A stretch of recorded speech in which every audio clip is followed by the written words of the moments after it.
You're listening to The Critical Thought, where we challenge our listeners to use critical thinking when examining the teachings of Jehovah's Witnesses. Hi, this is JT. And I'm Lady Cee. And welcome to another episode of The Critical Thought. Today we have Craig and Misty, and they're going to share with us their experience.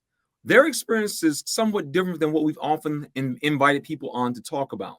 And that is, unlike many of us who actually grew up as Jehovah's Witnesses kids, we're going to talk to individuals who today they became involved as adults, and now they're gone.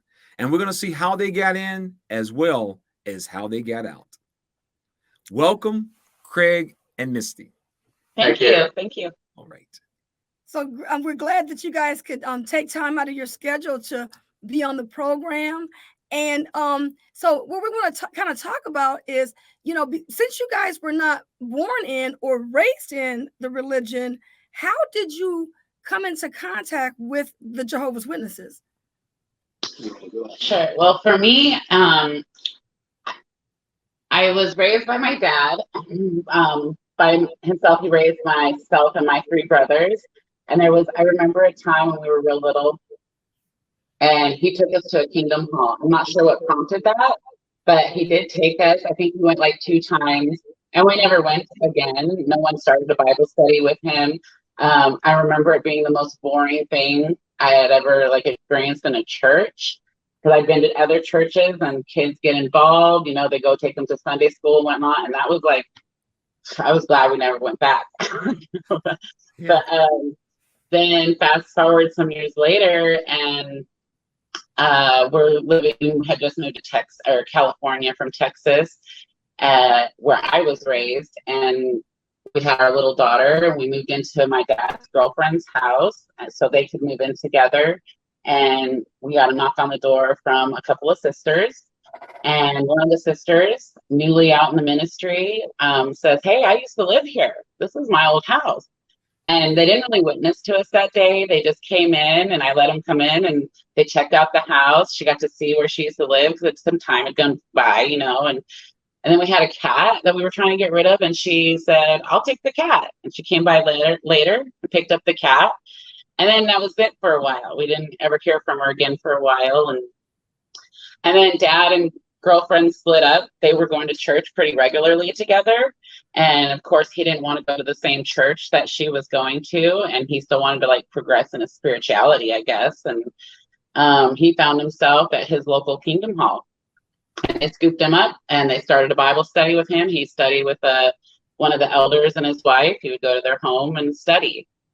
And then he started coming to our house once a week and take us out to dinner and share with us what he was learning. And we would talk for hours, Craig, myself, and him. We could just go talk into the night about, all this religion and the stuff he was learning. And so that's just basically how it kind of got started.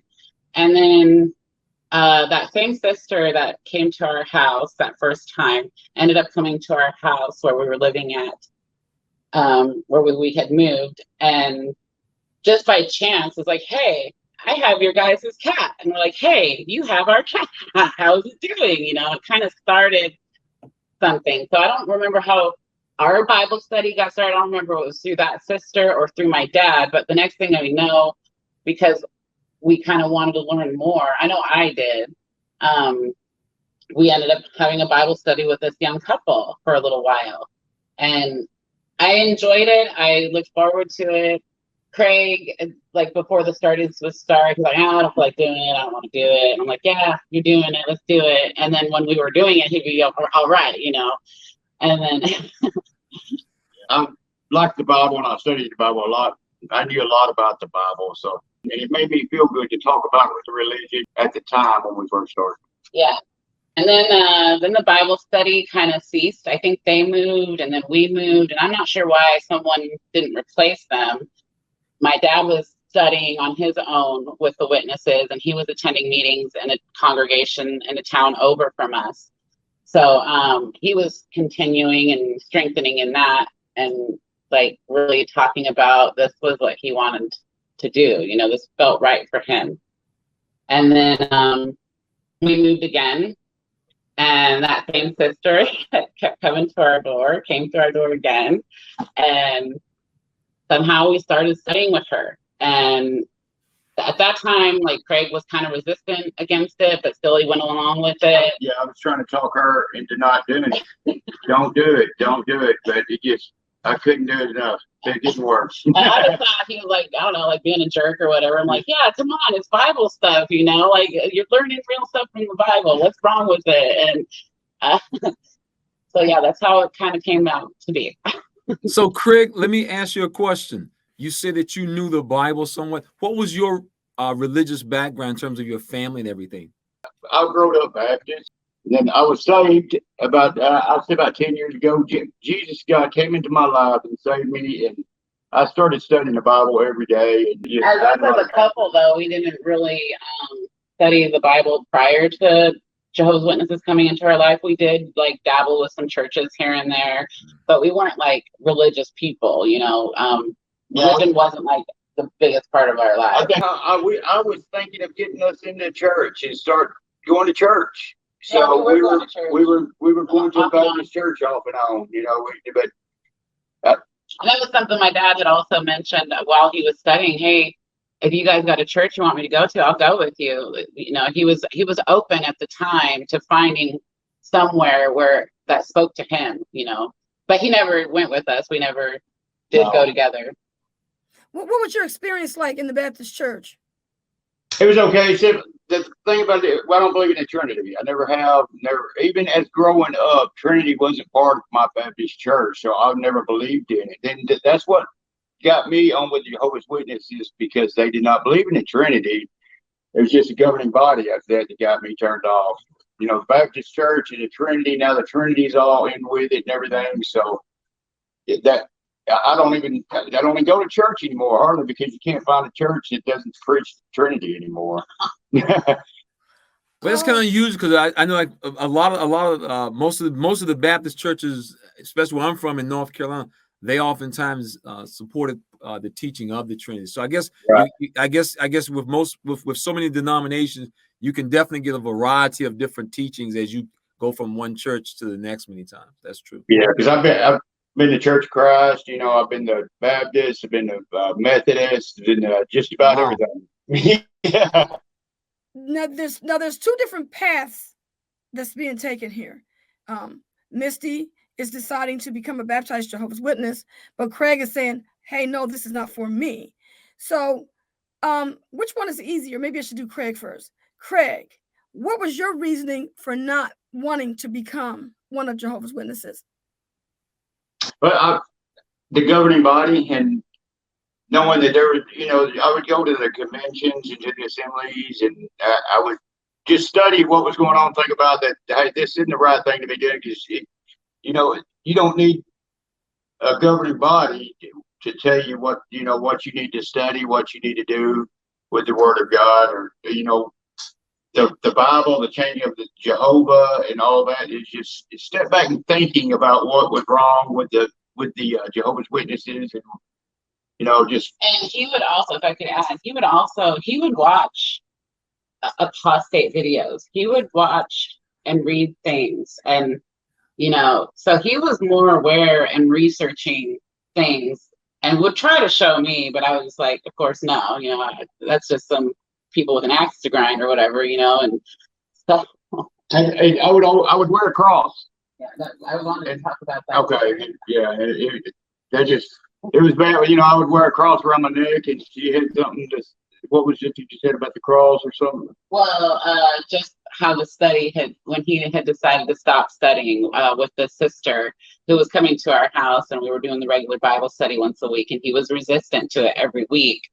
And then finally, it came to the Bible Teach book, and in the back of the book, it explains about the cross and cross worship or idol worship, something like that. And she made sure to have him read it, and he's wearing a cross, and he's got tattoos on his body with crosses, and that was his out. He was like, I'm not reading this, I'm done. And he got up and left. Oh man. Oh my God. I'm sure I was blunt about it. Maybe one of the big person there. I got up and You got up and I left the told room. her I'm not reading this crap and left. So. I was You will not devastated. I was say it again. and I, What did you say? She said, are you asking her me? Yeah, I'm asking her. I You told said him I you wasn't said reading you weren't gonna read that crap. crap. You go ahead. Yeah. Yeah. And I left, and that was it for me. you never studied again. No. I was upset. I was worried about the sister's feelings. I was more worried about how she was feeling about the whole situation rather than Craig. I thought he was wrong. I thought, I didn't care what his view was on it or how he felt about it. And then she just asked me, well, do you want to continue studying? And I said, yes. And she said, okay, we'll just do it at my house from now on. Come on down. She lived right around the corner from us. And that's what I started doing. I just kept going over to her house to study every week. And I would take our daughter with me, and both our little girls would play while I studied. And Craig stayed home. Yeah. And it's interesting what you just described. You just described how you weren't really concerned about your own husband, your own mate, but you was more concerned about the sister. So what this gives us a glimpse of is how this religion starts to creep into people's families and is starting right now to create the cracks, starting to create division. Because like you mentioned, you was really more concerned about this stranger who comes into your home than the husband who helps you pay the bills every month. And that's kind of how it starts, that crack starts, and it just gets bigger and bigger. The impact is, yeah. I tell her, everybody now, this is what happens when you don't listen to your husband. You're definitely gonna have some problems, that's for sure. Yeah, I kind of want to double click on that a little bit, Craig, about how you were doing your research. So what made you go online to do research when you began to study with the witnesses? Because I was starting a new religion. I always do research on everything I get into, before I started. So just, to studying what all was wrong, what all the reasons were people had against the religions, what the good things were, and just weighed the options on what was good and what was bad. And just thought about it myself. Did I really want to do that? And I said, no, I don't really want to get involved with somebody that's got a governing body that tells people what to do. And then all these people are donating to this governing body, and they get all this free labor working for them. And, it's crazy. This big organization, they're telling you what you need to know, what you need to learn, and you can't question them. That doesn't make sense to me. That's why I didn't do it. Yeah. It's interesting. It's interesting that you say it just like that, because just a few minutes ago, Misty made the point that when you tried to show it to her, her reaction was, these are some disgruntled people. And of course, you have to ask the question, who had already prepped her for that? And that's what witnesses do. Witnesses, they basically try to cut it off at the pass. It's just like if you went to a used car dealership and he's saying, well, we don't let people test our cars. You're like, well, you don't test the car. You drive the car around the block. And so that's what happens to witnesses. They start telling people, don't even test it. Don't even test what they're saying. And and I know if you went to get a used car, a new car, not just a used car, but even a new car, and they got a sign on the window that says no test driving, you already got that's your red flag. That's your red flag. That is amazing. I could see, what they separated me and Misty. They pulled her in so they could try to pull me in too, but I couldn't do it. And, they got her in it. I tried my best to get her out of it, but she wouldn't listen to anything I had to say. So it's just, it's great. It was great going down there. Yeah. That's the power of a high control group or cult. The people who are the closest to you, all of a sudden, what you say does not matter. And this stranger who comes in every week, they're able to say stuff, and it don't even get questioned. It don't get challenged. It's like, okay. And these are the signs we tell people to look for when you're examining a religion or whatever. These are the flags. I mean, these are some serious flags, because it only gets worse. It gets worse. Yeah. Right. Yeah. So Misty, how long did you study before you actually got baptized? I studied for about 3 years with mostly the same sister, and then we did some moving. We were going to get ready to move back to Texas. So my dad helped us in that situation. And by that time, he had already gotten baptized. And so, yeah, I studied for about 3 years. What was a few different sisters as well. It's hard for me too when her dad was baptized too. It's hard for me as a husband to get in between her and her father. It's just, yeah, I just throw it in there. That's true. Yeah. Because my dad was very influential in my life. He was the only parent I had raising me, and didn't have much of a relationship with my mom growing up. And we were really close, and always trying to seek approval, not wanting to disappoint, And so a lot of that, even when I did have doubts or questioned certain things or wasn't satisfied with some of my, with the answers I was getting to some of my questions, I would just kind of stick my head back in the sand and just keep rolling with it, and just because I didn't want to disappoint my dad. And then now all these people who loved me, all these people who cared about me and my family, and suddenly it became a lot of pressure, to maintain. And we weren't married at the time. Go get married. God doesn't play house. So we went and got married, and we just had a real fast, quick wedding. I threw out my tarot cards. I threw away my J.R. Tolkien books that I used to read every year, and I want to read to my kids when they grew up. I loved those books, and there was just so much I had to change about who I was and myself, and then try and make my daughter that way, and change and take away things from her. And I had to change too, because I was used to Christmases, Easter, and all that, and I had to just drop that all of a sudden, and I wasn't a witness. So it was hard for me too. It was hard. I remember the sister telling me, "Well, let him put his tree up. He's not becoming a witness. Let him do that. You don't have to have any part of that. But what fun is that for him if his family isn't participating in something?"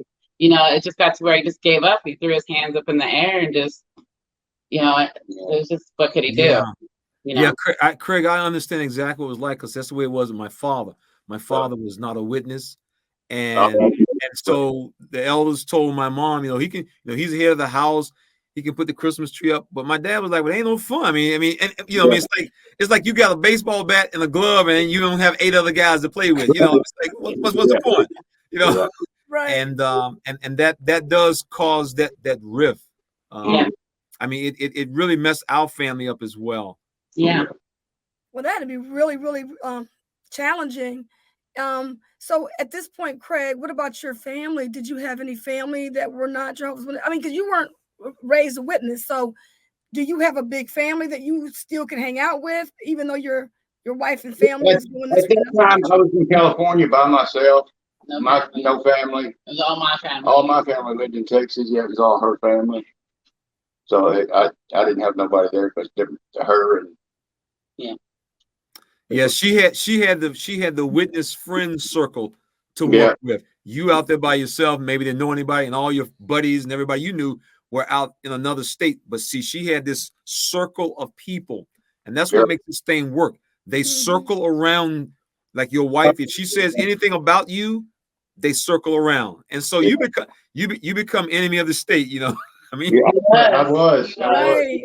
But at the same time, they make me believe like they do care about him. They do love him, and they don't want us they encourage us getting married. They don't want us to get divorced. Submit to your husband, but yet it's kind of conflicting. And how do I submit to him? Because he doesn't want me doing this. He'd rather us go to a church that he wants to go to. He wants to celebrate holidays. He wants our daughter to be normal in school. So it's like, you're telling me to submit, but go against him for this religion. It's like, before this, we were doing Easter egg hunts for my daughter. I was taking her Easter egg hunting. We would do Christmas every year, and just stop. Normal. Yeah. I'm like, what happened? Something happened. Oh my goodness. So then so how did the crack in your foundation, Misty, begin? Or when did you start to wake up to the truth? Well, for actually waking up was pretty much the week between my disfellowshipping and my announcement.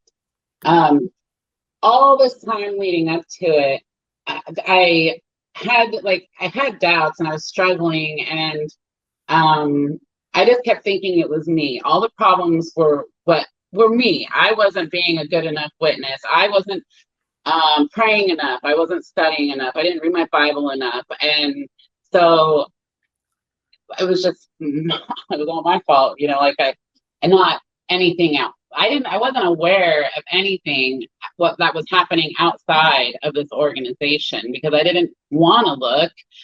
It was all bad. Don't look. Don't. So, but leading up to my baptism, I'm going to kind of divulge a little bit about why I was disfellowshipped. The one thing I could not get a handle on was cigarette smoking. I smoked cigarettes since I was 14, 15 years old. And for all the things that I had done for Jehovah's Witness and to come into the truth, the one thing I could not kick was smoking cigarettes. And we're getting ready to move to Texas. I'm almost finished with the God's Love book. We're living with my dad. All these people have seen me progress toward baptism. I appeared to be progressing toward baptism.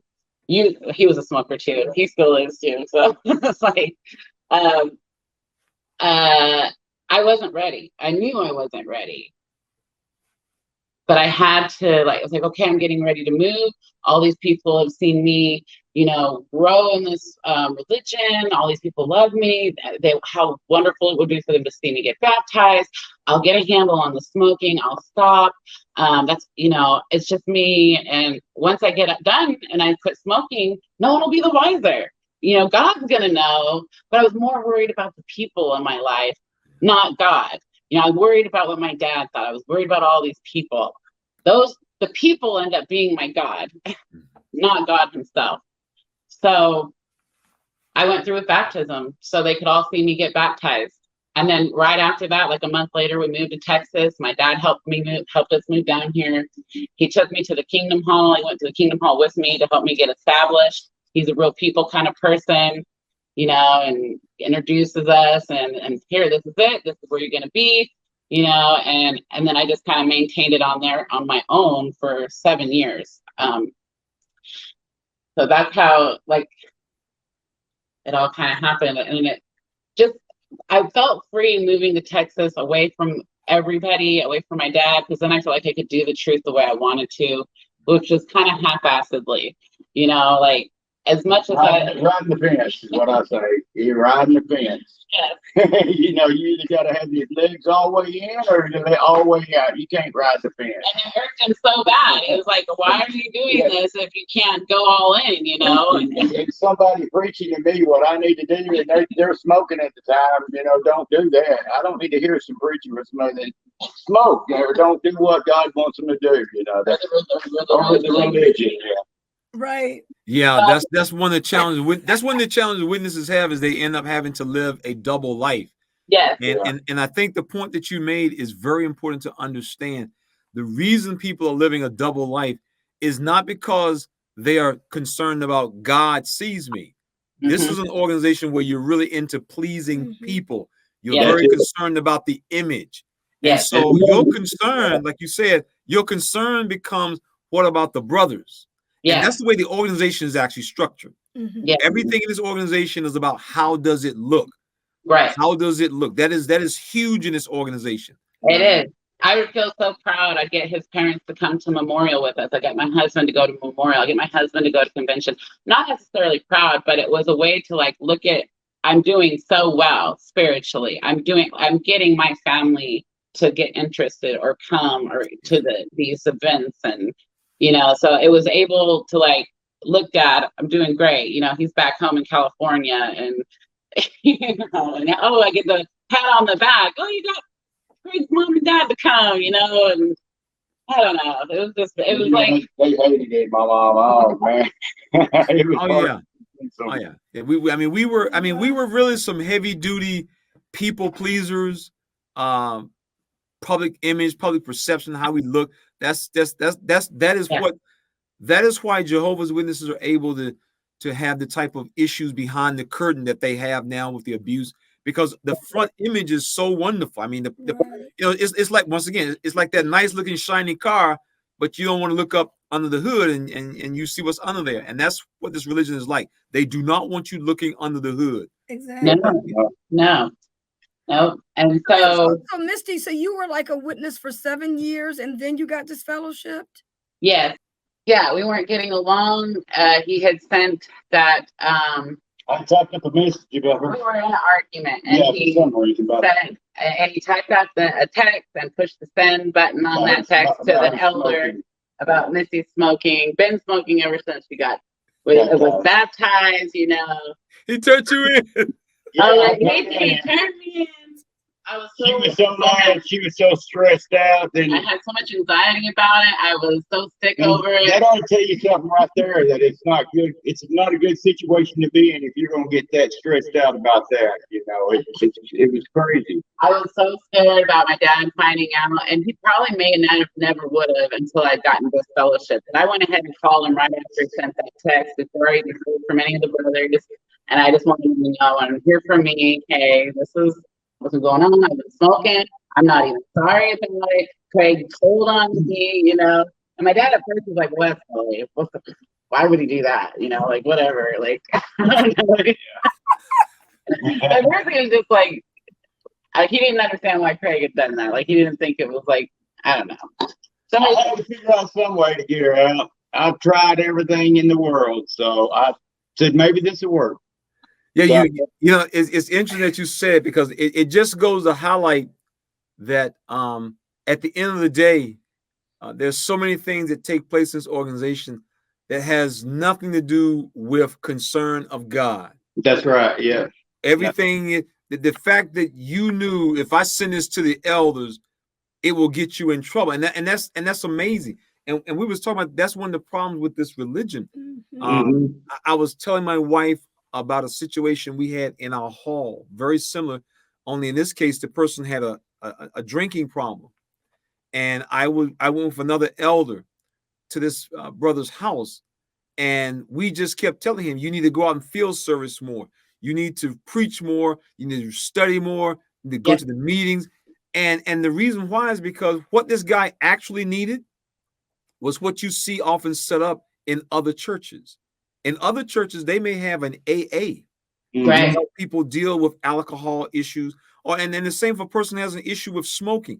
Jehovah's Witnesses, they have no program that is designed to help people deal with what people today understand is all you had to do was pray it away. That's right. The thing I have a problem with, you know, it's not their job to judge us. It's God's job to judge us if we're doing the wrong thing for smoking and drinking. It's not their job to kick you out of that for smoking. That's God's job to judge them, but they leave it up to the governing body to say, hey, you don't need to do that. Well, they believe it's keeping their organization clean. Like one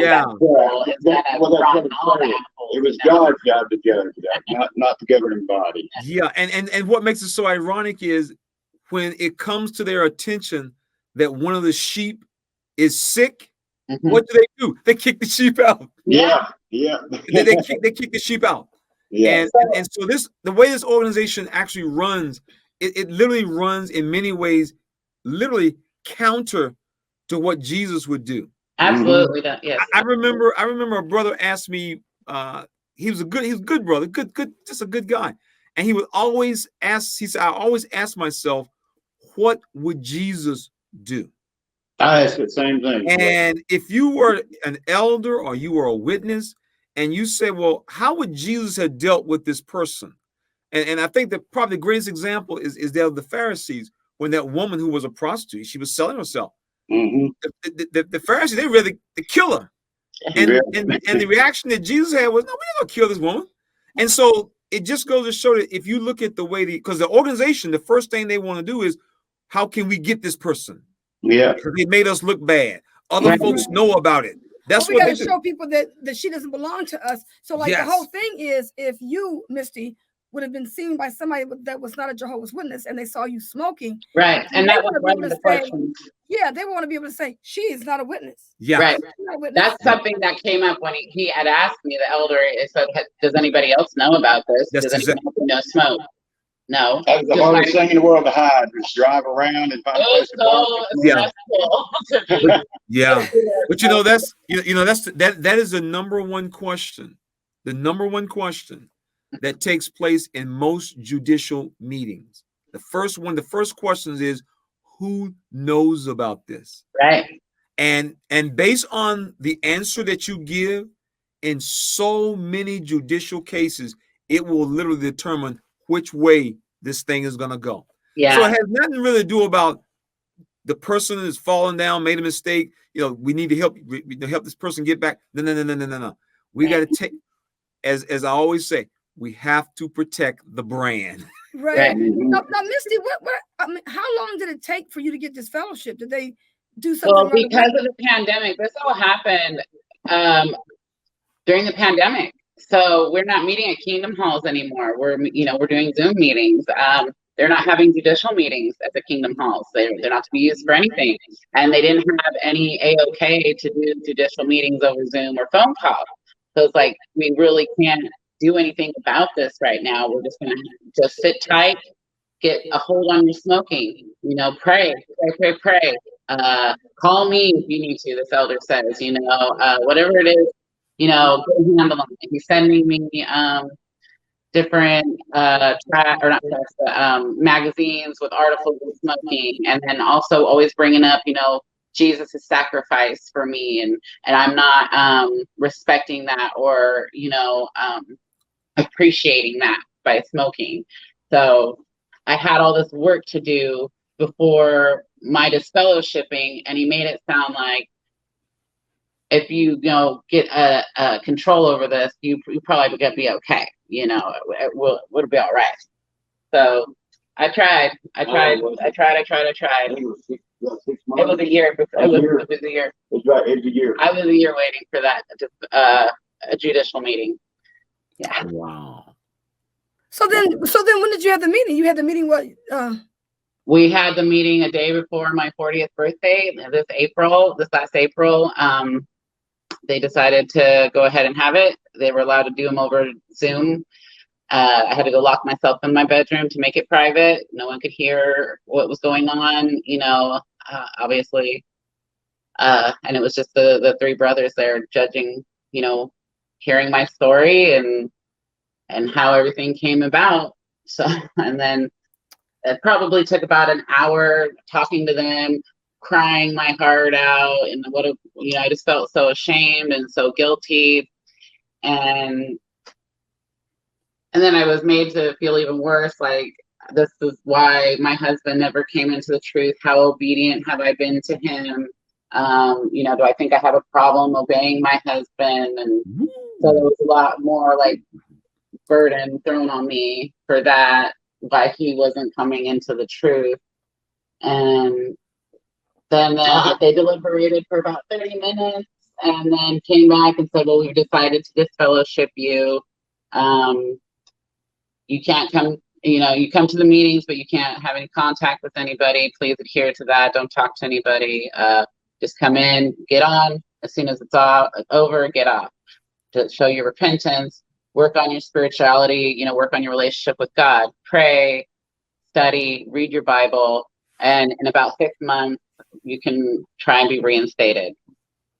So when I first heard that, I was devastated, one, that I was being disfellowshipped, because now everybody's gonna know, and I'm not gonna be able to have a relationship with my dad anymore. I was really worried about all of that, and Crying and stressed out, and I think it was one of the hardest things I've ever watched her go through. yeah.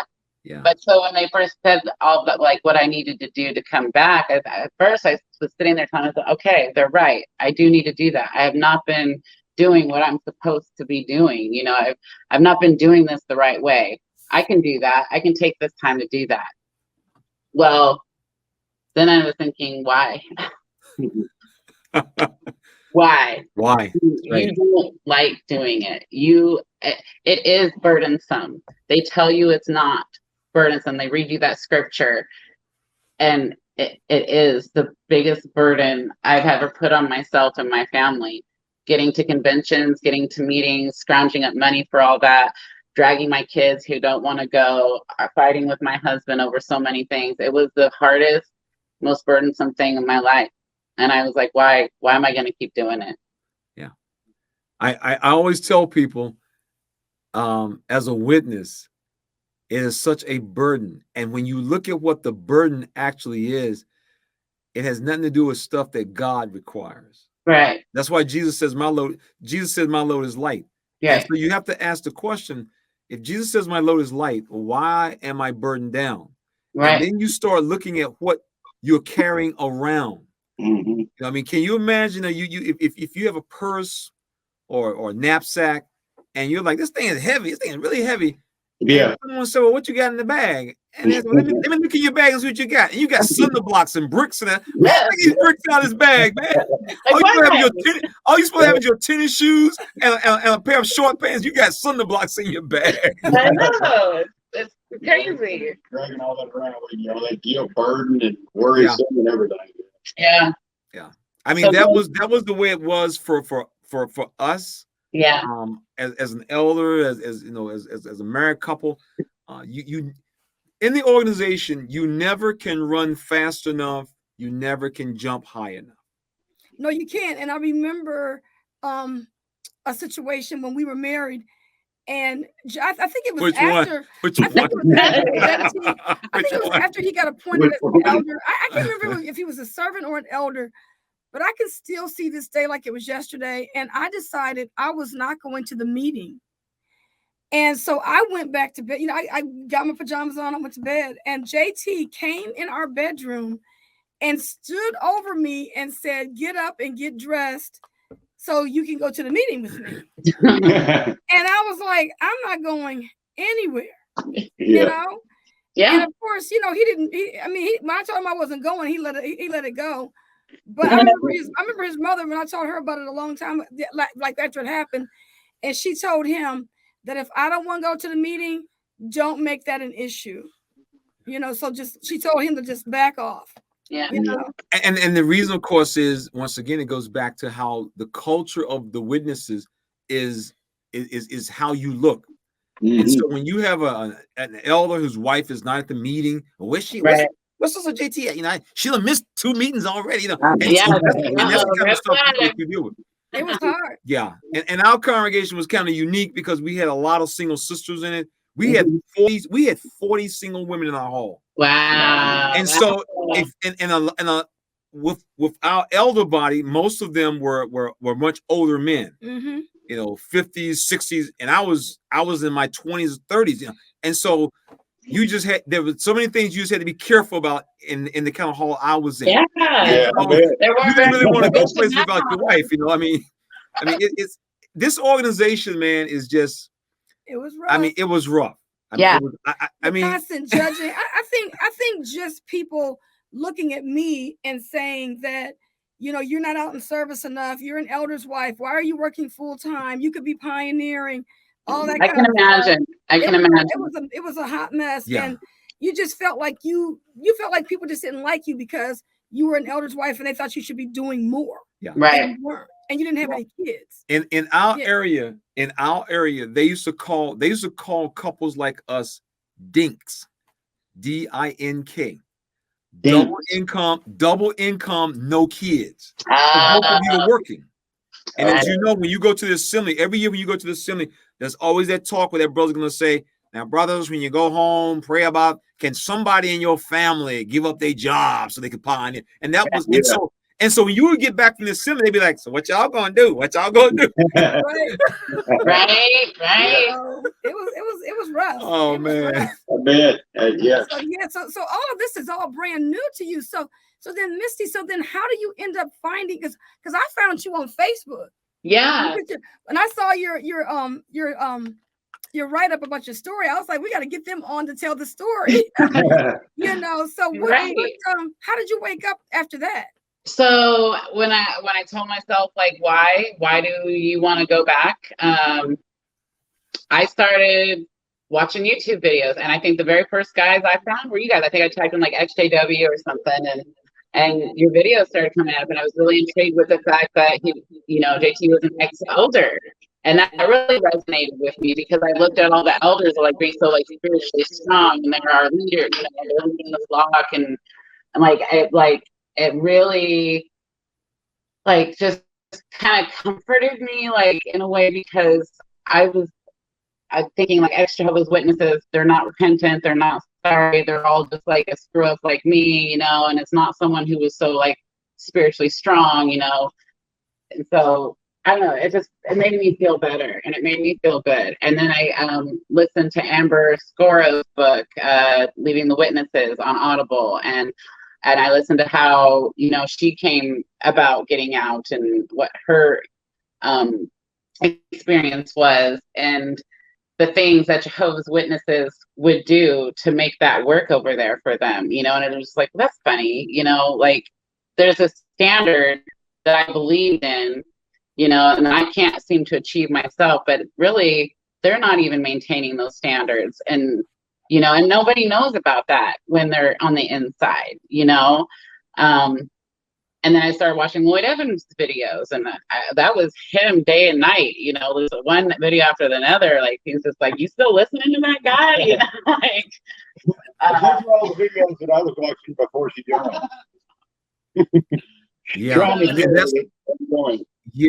That's what makes it work. When people see other people who are going through what they've gone through, you realize that you're not the only one. Yes. Yeah. Yeah. That's very important, that people realize I'm not alone and other folks are seeing the same thing I'm seeing. Right. Yeah. Well, so then we started listening to Craig. So did you look for Jehovah's Witnesses videos on your own, or did you have a flashback and remember, oh, Craig was telling me about this, so now let me go check it out? Not really like a flashback necessarily, but like I knew it was out there. We all know that stuff is out there, and I just kind of wanted to like feel better about my decision not going back, and I didn't want the pressure of my dad, because once I told him, because I didn't tell him right away, I waited a few days. He had a week to talk to me, and I didn't give him a week to talk to me. I told him like 3 days before my announcement. So then, of course, he's got people calling me and trying to talk me, because I told him I don't think I'm coming back. I don't want to come back. The truth has done nothing but made me the biggest liar I know. That's what I told him, because it had. I was not real with myself. I was not real with the witnesses. I wasn't real with my family who wasn't witnesses.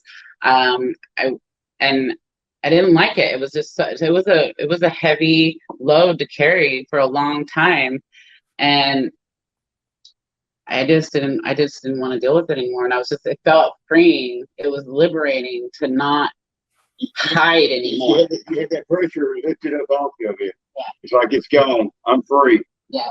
Right.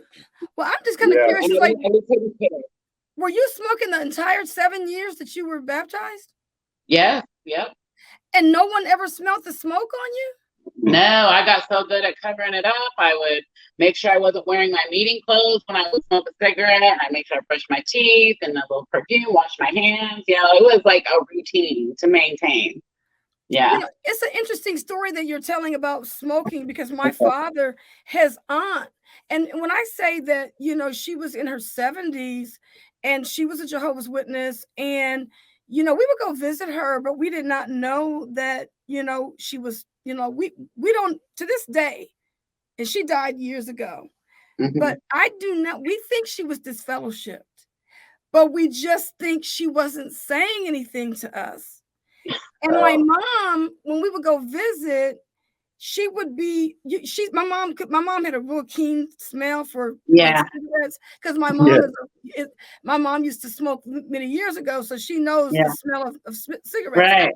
So when we would go visit my aunt, this is my dad's aunt, and we would be there, at her apartment, and my mom would be saying, I can smell smoke in here. She didn't say it in front of her, but she would say, I know Agnes is smoking, Right.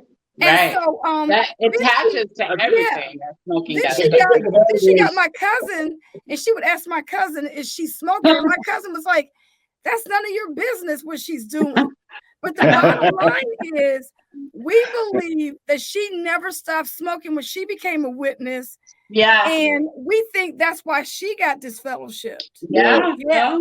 See, I was a good cover up for it. So I smoked. So if they smelled smoke, hey, it's my husband's. Oh my God, that is so he was funny. he was in the car with me when he was smoking. That's right. That's amazing. Yeah. But I remember in the 70s, they actually gave people 6 months to stop smoking. And I heard about that. Yeah. And I think she got caught up in that. And you know, because she was a witness and she never stopped smoking. And the brothers, I guess they must have disfellowed, but you know what? She was good because she never told us nothing. Yeah, you get good at it. You know, there would be periods where I could quit for a few months, you know, and you can detect the smell. I would volunteer at my daughter's school, and you could tell which kids' parents smoked and which kids' parents didn't, because you could smell the cigarette smoke on those kids' jacket, and that made me aware. You know, like, oh, I'm not going to smell like a cigarette. So all my clothes I smoked outside. I smoked out of anybody's view. I didn't care. I'd smoke in the convention parking lot or the assembly. Well, when I went to conventions, I'd go outside and light a cigarette. Oh my God. Hey man, all you need to do is put your badge on. Just go out to the assembly and have your badge on. How you doing, brother? Good to see you. Oh my God. They would have probably freaked out. Yeah, man, that's funny. Yeah. So what is life like now that, you know, Misty is no longer carrying that burden? It's so much better. I paid a price. I don't no longer talk to my dad. I know my dad loves me dearly. I know they're all holding out hope I'll come back. I know that a lot of friends love me and were very shocked because nobody knew anything, you know, and I was trying to maintain an image. So for that, I'm sad. I'm sad. Like I don't get to talk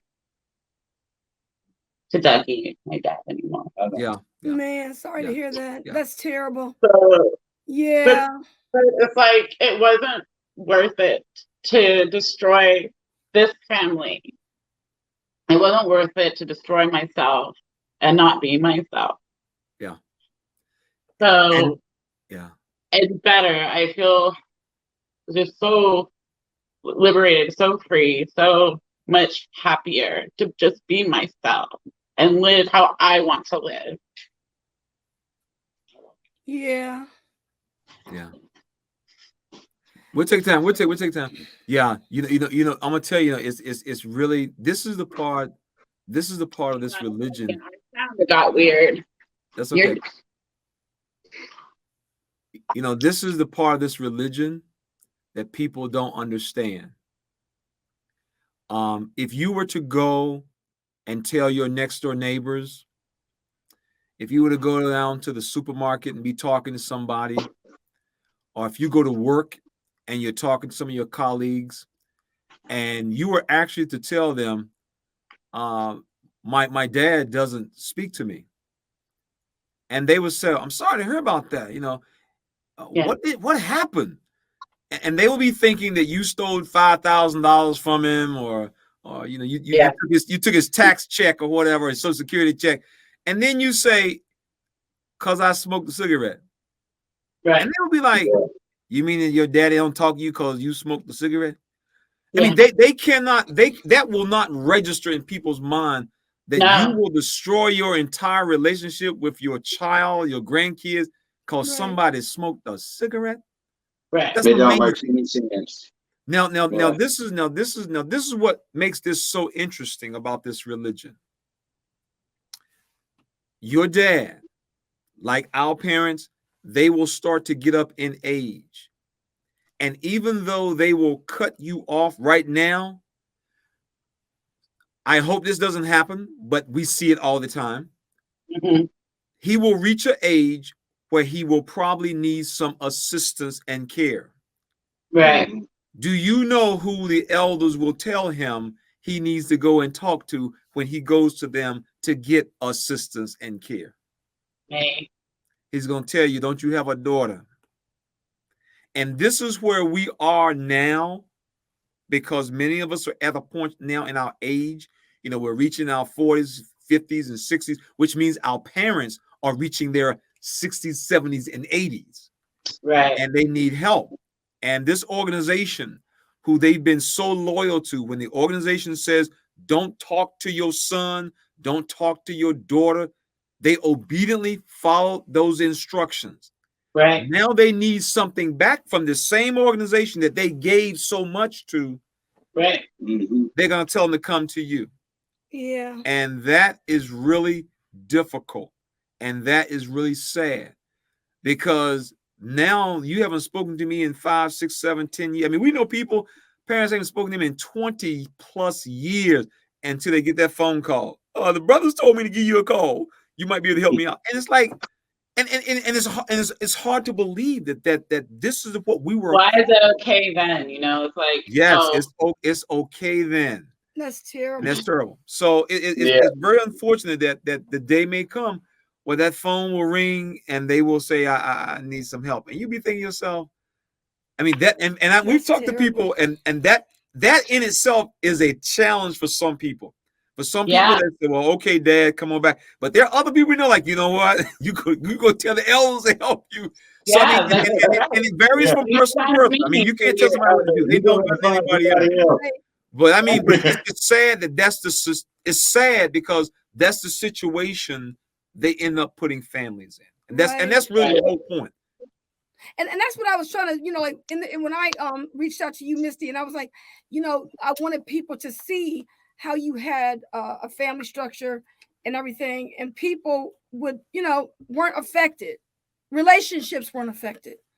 And then you put the religion in there, and it puts a wedge between you and your dad, you and your husband, or you and your dad. Everywhere I turned, there was a wedge. There was a wedge between my daughter and I. She didn't want to continue doing this. The older she got, when is it going to be my choice whether I keep going or not? You know, I put a wedge between my husband and I, and then now becoming Disfellowshipped, I put a wedge between all the friends that I had made and my dad and his wife, and you know, and yeah, it was wedge central.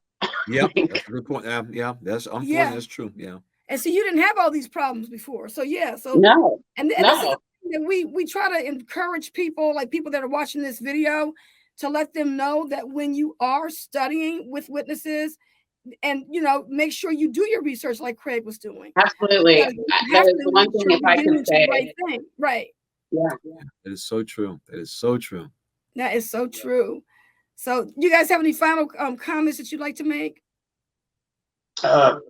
Just listen to yourself. Think, and like you were saying, think about what you're getting into. Think if you want something else to make you use your critical thinking. Yeah, your critical thinking skills. Yeah, something else. Yeah, that's true. You know, it's not just listening to what you're being told. You know, do the research. If you have doubts, don't stick your head in the sand and say God's going to handle it in His time, whatever. You know, you got to let those holes that are poked through in that veil, and you got to start peeking in those holes. You got to, you know, you can't just ignore it. You need to address it, because there's a lot of damage that can be done if you don't. Listen to your husband. I'm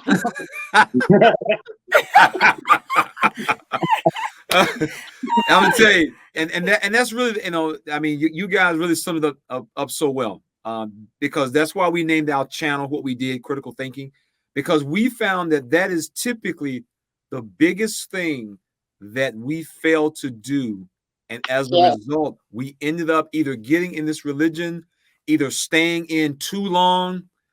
And it always boils down to we actually never did the critical thinking, because when you do the critical thinking and you ask the critical thinking questions and you're honest with yourself with the answer to them, you end up realizing you're gonna have to make some decisions. That's always been the case. Always been the case. Right.